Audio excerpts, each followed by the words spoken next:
Ok,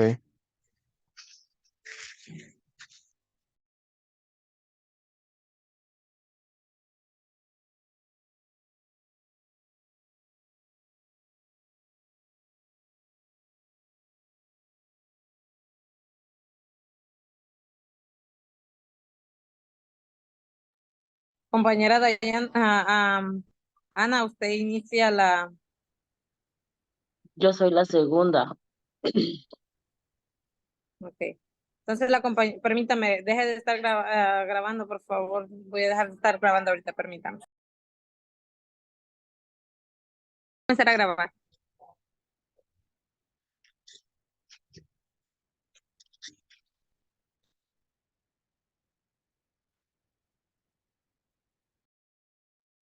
ok. Buenas noches, abogada, compañeros. Nosotros somos el grupo número 7 de la clase del espacio formativo de filosofía. En esta ocasión vamos a comenzar hablando y exponiendo algunos elementos importantes respecto a lo que es el derecho como sistema de normas, eh, recurso bibliográfico que tomamos de la biblioteca virtual de la universidad. Los integrantes del grupo son la compañera Ana Rosales, mi persona Cristian González, la compañera Dayana Mondragón, la compañera Daisy Montes y la compañera Fátima Martínez. ¿Qué se entiende por derecho como sistema? Básicamente, cuando nosotros hablamos del derecho como sistema, tenemos que tratar de comprender el derecho como en un contexto generalizado, no solo por la normativa que se aplica o la normativa vigente, sino desde el punto de vista de la generalidad que puede englobar la normativa dentro de un estado en específico. Básicamente, con esa premisa vamos a comenzar lo que es el proceso expositivo.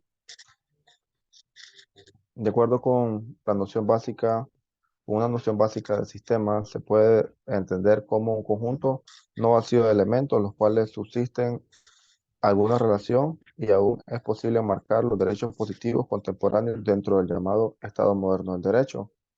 En pocas palabras, lo que esto trata de explicar es que el derecho como sistema se va a componer de elementos. Parte de lo que es la filosofía del derecho trata de explicar el mismo, no como un todo, sino que como los elementos que se van uniendo para formar normas, patrones, leyes y lo que a su vez termina derivando o repercutiendo en lo que sería la normativa específica de un estado, como lo podríamos colocar el estado de Honduras. El estado de Honduras es el producto de todo un sistema de derecho que ha ido formándose y reformándose con el pasar del tiempo. Básicamente, esta sería la segunda premisa que podemos tomar respecto a al derecho como norma. ¿Qué es el derecho? El derecho es un sistema o un mero conjunto de normas. ¿Cuál es la diferencia entre sistema y un conjunto de normas? Esto se va a explicar posteriormente, ya que hay elementos que son muy específicos de cada uno, ya sea del sistema o el conjunto de normas. El derecho como sistema de normas, básicamente en esta parte quiero que nos centremos en dos cosas, lo que serían los aspectos fundamentales. Como número uno tendríamos lo que es la organización y funcionamiento del derecho. Aquí vamos a hacer hincapié en cuáles son los elementos que forman al derecho y en la organización podríamos colocar tanto las leyes, las normas, eh, lo que es el orden y los sistemas. Aquí vamos a entender que tanto las leyes como los sistemas son conjuntos generales, mientras que el orden y las normas son conjuntos específicos. ¿Por qué? Ya que la norma trata lo que es una regla en específico, mientras que el orden, como posteriormente yo lo voy a explicar, es una norma aplicada en un tiempo y en un espacio en específico, mientras que la ley y los sistemas son el conjunto de estas normas aplicadas en un contexto social